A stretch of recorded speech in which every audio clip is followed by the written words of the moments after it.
Henry doing a great Martin Brundle impression on the grid walk.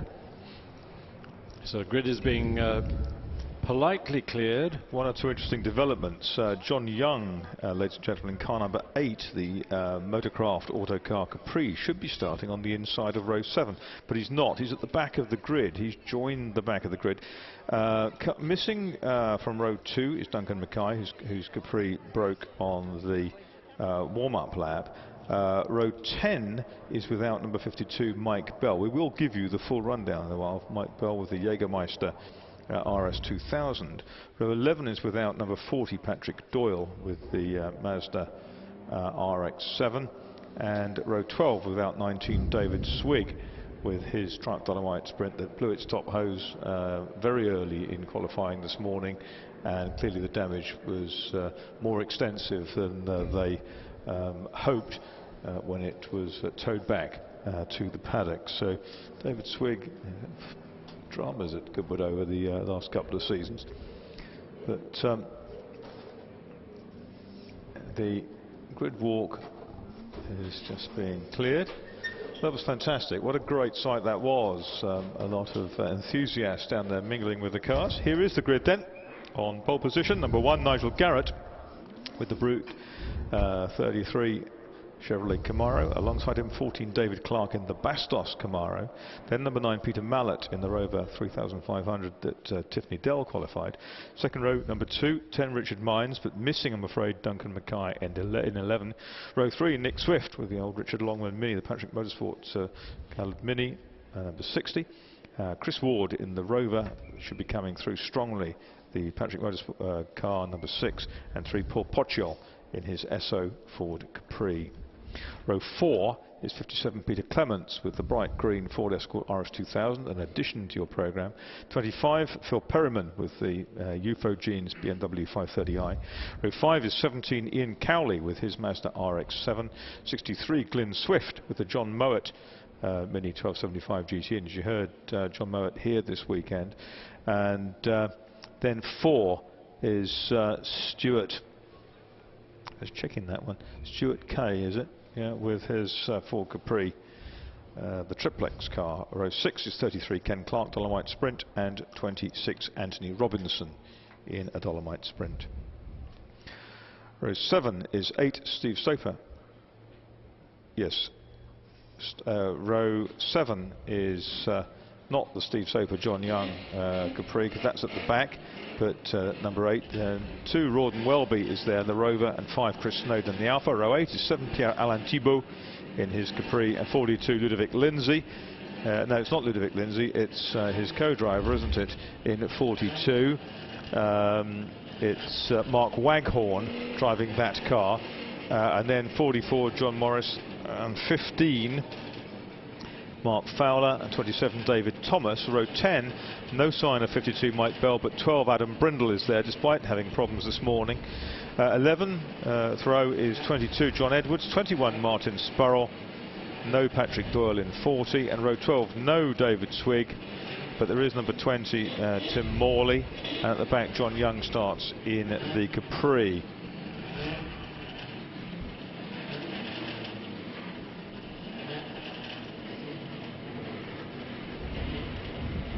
So the engine's all fired up.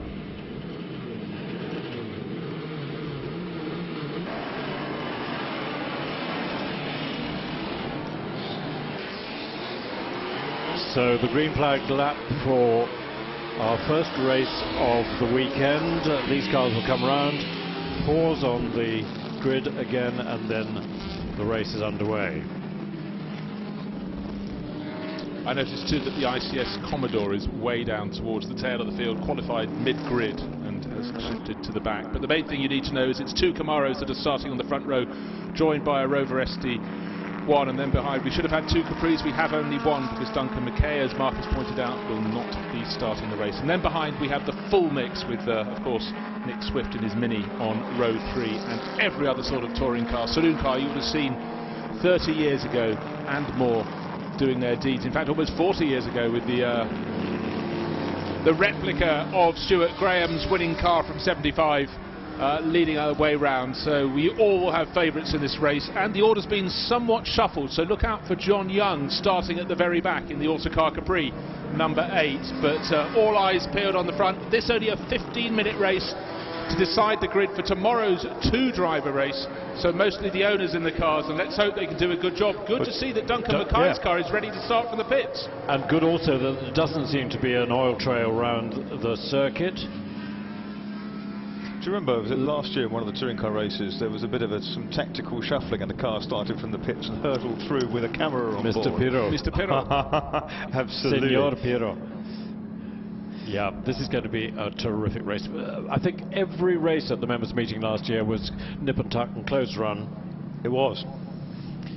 And it's, I think, to do with the way the circuit works and the way you catch cars in gaggles, and you've got these the chicane, the Woodcut chicane sort of complex, which closes the field up at the end of each lap. St Mary's closes the field as well.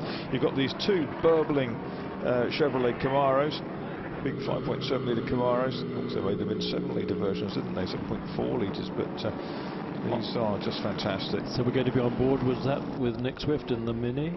Yeah, that's going to be dramatic. Well, I seem to remember he's pretty quick off the line in that thing. Might not have the ultimate grunt, but he gets the power down. And the other thing is he'll drive the first lap absolutely flat chat, as he said he would, and he will make a lot of ground up while the others are busy warming their tyres and their brakes. He won't be troubling the brakes too often, so I think by the time he gets to Woodcut, he'll have a little bit of temperature in them. I'm not sure he's got his brake lights wired up.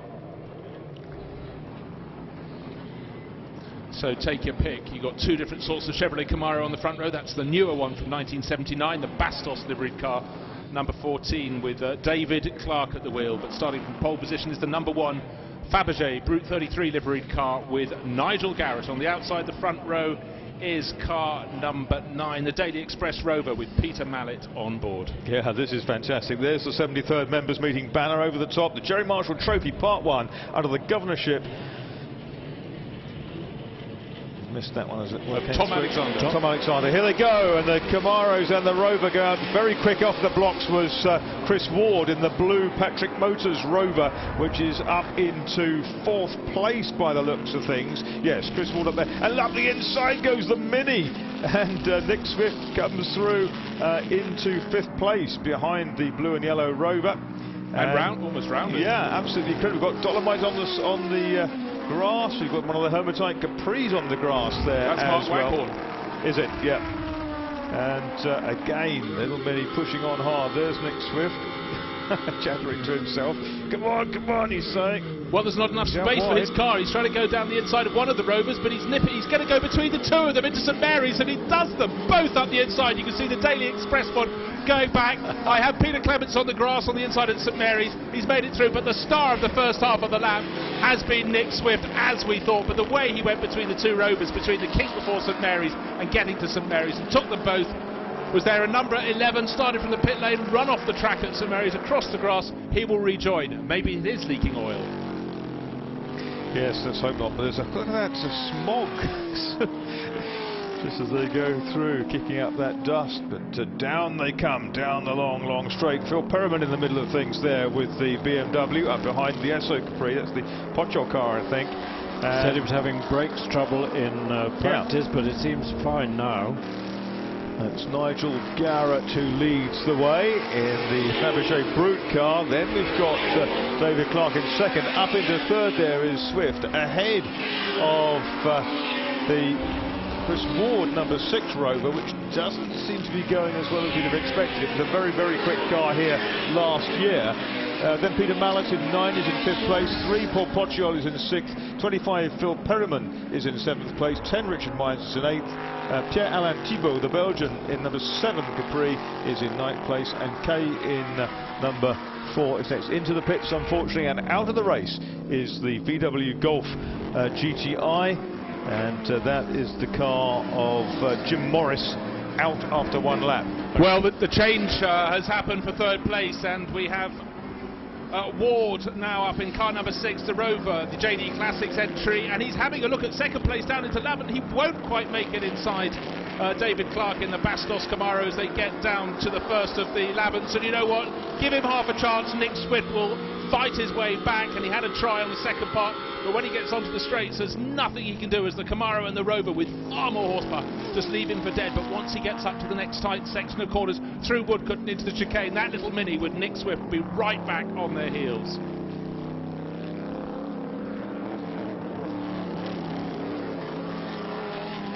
Well, that too then, and the Rover ducks out of the Camaro's slipstream, but has to go back in again. Through goes Nigel Garrett, and we've got 3 cars for second place. Chevrolet Camaro, Rover of Ward, and Swift in there as well. Those 3 all together. Then we've got a gap back to Peter Mallet. Behind Peter Mallet is Paul Pochol. Behind Paul Pochol still Phil Perryman and Pierre-Alain Thibault moving up. The number 8 Capri in trouble and is pulling off. That's John Young. Also missing the chicane was the Hermitite Capri of it is Ludo driving. No, it's Mark Waghorn driving. Mark Waghorn. It went off on Madrick on the opening lap, but trying to go around the outside and doing it the King before St Mary's, and then still getting it together. Chris Ward in the Rover up into second place, trying to go up the inside, and looks so he's made it so far. Is Nick Swift riding on board now? Look across, where's the Camaro? It's powered past him on the way into Lavant, but will that big American muscle car still be in front as they go out of the second part of Lavant? Oh, almost being swatted as he tried to take the inside line. Ever the entertainer, Nick Swift will live to fight another day. Or will he? That was fantastic. That body language. That gesturing has cost him a car's length or 2. But the Rover's move, Chris Ward's move round the outside of David Clark at St Mary's, going into the left-hander, was pretty unbelievable, and he made it stick. Garrett through then for the 3rd time. He leads by quite a long way. In second place now is Chris Ward, who's moved up in that Patrick Motors Rover.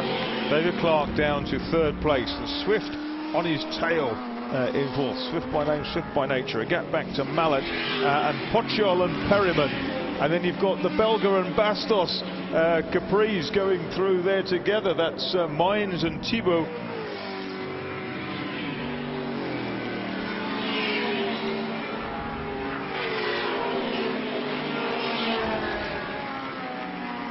It's incredible. A little gaggle of cars behind the leaders, but here we've got the Mini attacking the Chevrolet Camaro, and this is the part of the circuit that the Mini loves. But they've completely lost touch with the Rover of Chris Ward as Mini again trying to go up around the outside of St Mary's to go down to Lavant. Just doesn't have the grunt. Is Nick Swift has to stay outside the Bastos, or an off-track moment there for Peter Clements in the Mark 1 RS 2000, but look, Nick Swift right under the tail. As I said, Chris Ward has long since escaped from them. An equal distance clear at the front, flaming as he goes is the pole sitter for this race, car number 1, Nigel Garrett, the Fabergé Camaro. Yes, he's done the best lap of the race, a 1:30.926 last time round, which is promising at this point of the race, because he needs to just keep that momentum going if he can. Chris Ward is now in a very, very clear second place, and is Chris going to lap quicker this time through? Chris does the fastest lap of the race, a 1:30.739. But look at the battle for 5th place, Marcus. Mallet's holding on in the Rover, but Pochol right on his tail. 4 or 5 cars, the Alpha's in there as well, and in fact the UFO Jeans car, Perryman, holding on in that battle and really putting it to the Rover. The Capri's tucked in behind. This is what we wanted to hear. Rover, BMW, Capri fighting as if their lives depend on it. Don't forget, this is just a qualifying race, just 15-minute race. We're nearly halfway through, but a great, great battle for 5th. Yeah, and Chris Snowden's on the back of all those Capris and the BMW. Which is brilliant to see. In fact, we've got Mallet, Perryman, Pochol, Thibault, Mines, Kay and Snowden all together. Mallet's Rover slowing. Did he miss a gear, or has he got a problem? Well, he could have missed a gear. The others were so close behind him, but he's lost 3 places in the blink of an eye. He just lost another one as well. So, slight problem there for the Rover. Great, isn't it? We've got the Esso Capri, the Belga Capri, the Bastos Capri, The Alpha sniffing at the... Puffs of smoke from the UFO Gene's entry there, the BMW 530i. Hopefully for Phil Perryman, all is fine, but perhaps the signs suggest it isn't. Was it smoke or cement dust? I'll look again on the next corner, the next time we get a shot. Great shot there of the Esso and Belga Capris. Chris Ward's coming back at the leader, but it's still a 5-second gap. Another fastest lap to Chris Ward. That time a 1:30.55, and he gained about 1.3 seconds. So this is doable, you know. Swift back up with the Bastos Camaro, David Clark. You do wonder what sort of lap time Nick Swift. Would he be a great deal faster if he managed to get ahead? But what he can do is just keep harrying, and perhaps there'll be a mistake from David Clark. That could be his only plan. Do you think David Clark's tyres might be going off a little bit? Well, Marcus said before the race it's certainly not warm, we all know that, but he's having to work them pretty hard. I think they'll be okay. Oh, but he was slower going out of St Mary's, and the Mini's certainly having a run, but time and time again that big V8 just rumbles that little bit louder through the dip and up to Laventon, holds the position. He's just not leaving much of a line up the inside for the Mini to take, but actually, as I mentioned it, this time he does run a little wider, but not as wide. Oh, we've got a problem at Capri, and the UFO, great fun from Nick Swift, but I've had the spinning 530i in front of me, Phil Perryman all over the grass, still trying to get the car straight. And one of the Capris in his little group also went. It could have been the number 10 of Richard Mines, I couldn't see, or it could have been the number 3 of Paul Boccio. Oh, Perriman still waddling around, trying to get back onto the track. And the John Mowat Mini of Glenn Swift had to take to the grass in avoidance. Perriman's back into the race, but there's our leader. And the number 6 Rover is in the pits. Ward in the pits. He's done some very, very quick laps, but it looks like the run is over, unfortunately. So Garrett goes through in the lead. Second place now, 14 seconds down, is Clark. And up to a podium position is Swift in the 3rd place in the Mini. And he wants 2nd place, not 3rd, if it's all possible. And the gap between that little battle for 2nd place, between the Bastos Camaro you can see on the screen and the Mini, they were just going through Ford water. Is race leader Nigel Garrett was going through St Mary's. Belga Capri out of the race, I'm afraid. Belga Capri, that's Thibaut, out of the race into the pits. And look at this phalanx of cars. Rover, Capri, the Alfa Romeo in the middle of it. And Nick Swift trying to get around the outside of David Clark. Well, Clark made a mistake, was off the power going out of St Mary's. There's a lot of cars to overtake, isn't there? It's twice as long as the Mini. Yeah, so he overtook the front half.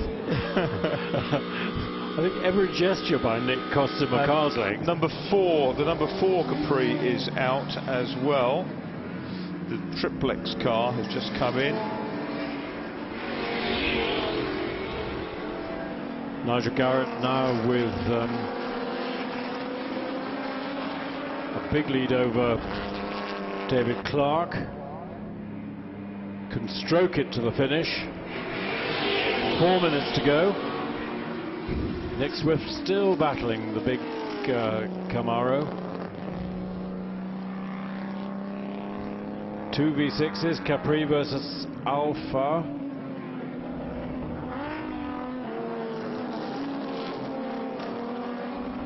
The Alpha is trying to come up the inside into the chicane. No, can't make it. Chris Snowden using all his local knowledge, based just down the road, Emsworth way.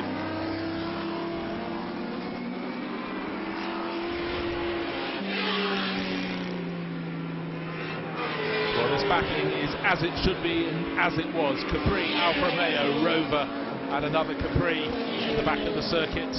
The front end of the circuit. Oh, a big run wide from number 9, the Rover there, and that runs wide Peter Mallet. He's going to lose a lot of ground, but in fact he's spinning as he rejoins, tries to get back on the track. It was all about the angle at which he should have rejoined. And a run that's been fairly up and down for Peter Mallet. He would have loved it because he was right in the thick of the battle, but he is now out of that little group. It's down to a trio. Still Alpha versus Capri battle. Slightly battered number 10 Capri with Richard Mines on board. Tries to edge side by side, and on the outside of both of them, the Esso Capri, number 3, as they go through St Mary's, but they manage to hold it together. But that's a great little grouping there. And Richard Mines getting very twitchy as he holds the line from the number 5 Snowdon Alfa Romeo, and the number 3 Paul Pocciol Capri chancing his luck right behind them. Well, Clark's done a personal best of 32.215, and that's 1.6 seconds quicker than the leader. But the leader is 13.6 seconds up the road. Swift is trying to hang on in the Mini, but Clark's just got the better of him at the moment. There's a long gap back to the rest, and the rest come thick and fast in the form of a long train of cars led by Mines, and behind Mines it's Paul Pocciol, and then Snowdon back into 6th place. Welby's Rover, number 2, is in 7th. Fowler in 15 is 8th. Perriman is 9th, and Glyn Swift is 10th. Well, Nigel Garrett, you're riding on board with him if you're looking at the giant screens, just has not put a wheel wrong. Coming down towards the end of his 9th lap, was 13 seconds clear, 13.6 seconds clear last time around. In fact, up ahead of him you can see a few of the back markers, but he should be okay. 1 minute and 12 seconds to go, so he's starting his final lap right now. Here comes Nigel Garrett, who's developed this car with Stuart Graham's help and the help of Stuart's technicians over the last couple of years.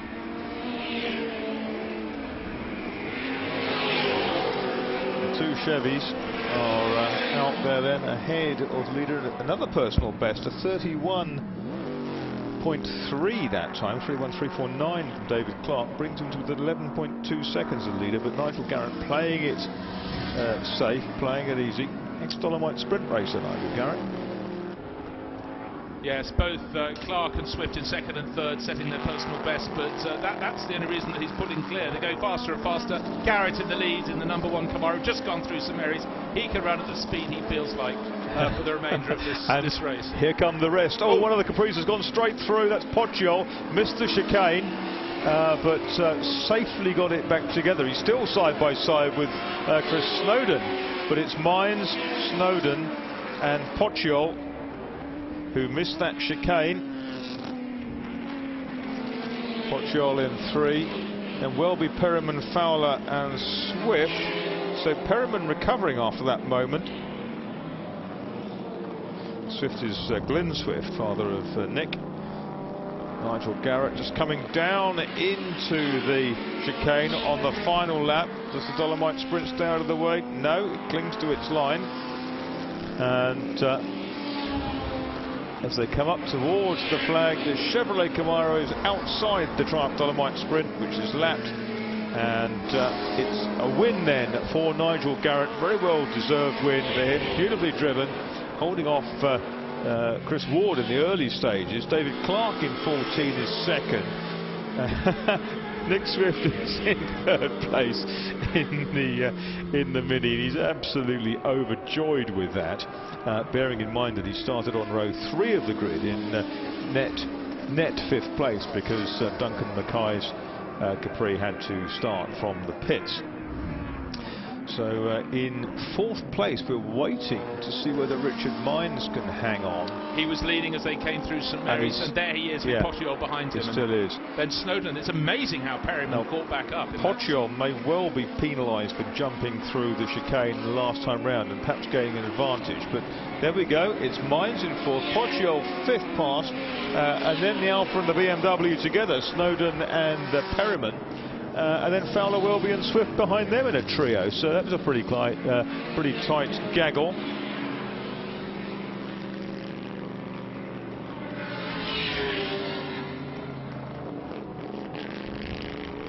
Pocciol, Snowdon, Perriman all pretty close together. Then Fowler, Welby and Glyn Swift completing the family's joy in 10th place. Well, what a stunning touring car race that was to open proceedings at the 73rd members meeting here at the Goodwood Motor Circuit. Glad to see that Duncan Mackay's Capri, for all its problems, has managed to finish the race, albeit well down the field. But poor old Chris Ward, just the consolation of fastest lap, a 1:30.550 midway through. And the following lap, basically, he was out of it. So problems then for the big Rover. I'm sure that JD Classics can get on top of that problem if it's possible to do so. They will, and they'll get out tomorrow. Have to go from the back, which will be very spectacular, with Chris Ward and Chris Harris sharing the car in the Gerry Marshall Trophy feature race, the double driver race tomorrow. But there is Nick Swift. This is the presentation area, and the big Chevrolet Camaro of Nigel Garrett is our gold medal winner.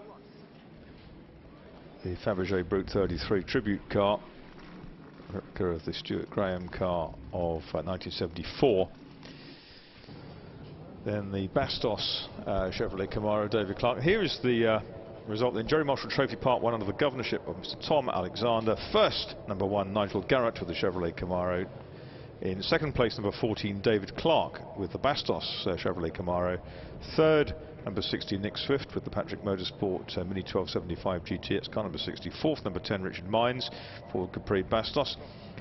Fifth, number 3, Paul Pochel in the Esso Capri. And sixth, number 5, Chris Snowden in the Alfa Romeo GTV6, the Alpe Latte car. Seventh place, recovering from an early spin, 25, Phil Perryman with the BMW 530i.